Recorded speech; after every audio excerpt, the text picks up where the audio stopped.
लड़की को चॉकलेट से एलर्जी थी, लेकिन उसके पिता ने उसे चॉकलेट का एक डिब्बा दिया। जब उसने चॉकलेट खाने से मना कर दिया तो उसके पिता गुस्सा होकर वहाँ से चले गए। उसी पल लड़की को यकीन हो गया कि वह तभी खुश रह सकती है जब वह अपने पिता को छोड़ दे, इसलिए उसने अपना सामान पैक करना शुरू कर दिया। तभी उसे एहसास हुआ कि उसकी माँ की तस्वीर गायब है। वह तस्वीर ढूंढते हुए मुख्य दरवाजे तक पहुंची, जहाँ उसने नौकरानी को उसकी माँ की तस्वीरें कूड़ेदान में फेंकते हुए देखा। लड़की ने पूछा, तुम ऐसा क्यों कर रही हो? नौकरानी ने जवाब दिया कि यह उसके पिता का आदेश था, क्योंकि उसकी सौतेली माँ उसकी माँ के कमरे को अपने पालतू कुत्ते का कमरा बनाना चाहती थी। तभी उसके पिता भी वहाँ आ गए। लड़की ने उनसे हाथ जोड़कर विनती की कि उसकी माँ की चीजें मत फेंकिए, लेकिन उसके पिता ने कहा कि यह उसकी बात न मानने की सजा है। फिर उन्होंने नौकरों को आदेश दिया कि उनकी दिवंगत पत्नी की हर चीज घर से बाहर फेंक दी जाए। लड़की ने दुखी होकर पूछा, तो मैं भी माँ की बेटी हूँ, क्या मुझे भी घर से निकाल देंगे? ये सुनते ही उसके पिता कुछ पल के लिए चुप हो गए। उन्हें डर था कि कहीं उनका मन न बदल जाए। तभी सौतेली माँ ने तुरंत सारा दोष अपने ऊपर ले लिया। उसने कहा कि उससे गलती हो गई, उसे लड़की की माँ की चीजें फेंकने के लिए नहीं कहना चाहिए था और वह इस घर में रहने के लायक नहीं है। ये सुनकर उस आदमी ने तुरंत उसे रोक लिया और कहा, तुम इसी घर में रहोगी, तुम जिसकी भी चीजें फेंकना चाहो फेंक सकती हो। इसके बाद उसने लड़की को आदेश दिया कि वह अपनी सौतेली माँ से माफी मांगे, लेकिन लड़की ने साफ इनकार कर दिया। ये सुनकर उसके पिता आग बबूला हो गए और बोले, अगर तुमने माफी नहीं मांगी तो आज के बाद इस घर में कभी वापस मत आना। उन्हें पूरा भरोसा था कि लड़की कभी उन्हें छोड़कर नहीं जाएगी, इसलिए उन्होंने नौकरों को मुख्य दरवाजा बंद करने का आदेश दे दिया। अपने साथ हुए इस अन्याय से लड़की पूरी तरह टूट गई। उसने अपनी माँ की सारी बची हुई चीजें समेटकर पैक की और जमीन पर बैठकर फूट फूट कर रोने लगी। उसी समय कई लग्जरी कारें उसके सामने आकर रुकी। एक शानदार व्यक्तित्व वाला आदमी कार से उतरा। उसने तुरंत लड़की को उठाया और कहा, मेरे साथ घर चलो। असल में लड़की की माँ को पहले से ही अंदाजा था कि उसके मरने के बाद उसका पति उनकी बेटी के साथ अच्छा व्यवहार नहीं करेगा, इसलिए अपनी मौत से पहले उन्होंने लड़की को एक फोन नंबर दिया था और कहा था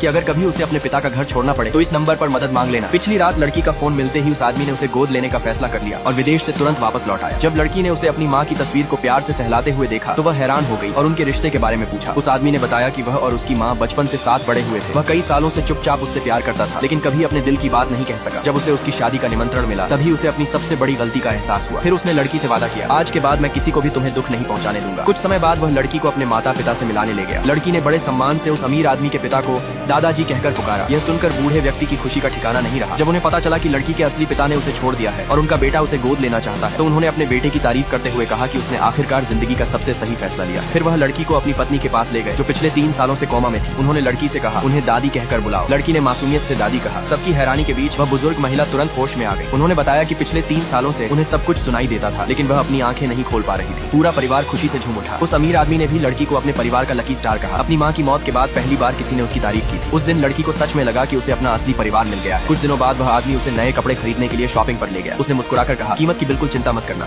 जो पसंद आए वो ले लेना। इतना कहकर वह एक जरूरी फोन कॉल करने के लिए थोड़ा दूर चला गया, लेकिन जैसे ही वह वहाँ से हटा, लड़की ने अचानक अपने पिता की आवाज सुनी। वह लगभग दौड़कर उनकी तरफ जाने ही वाली थी। तभी उसने देखा कि उसके पिता अपनी सौतेली माँ की छोटी बेटी को गोद में उठाए हुए थे।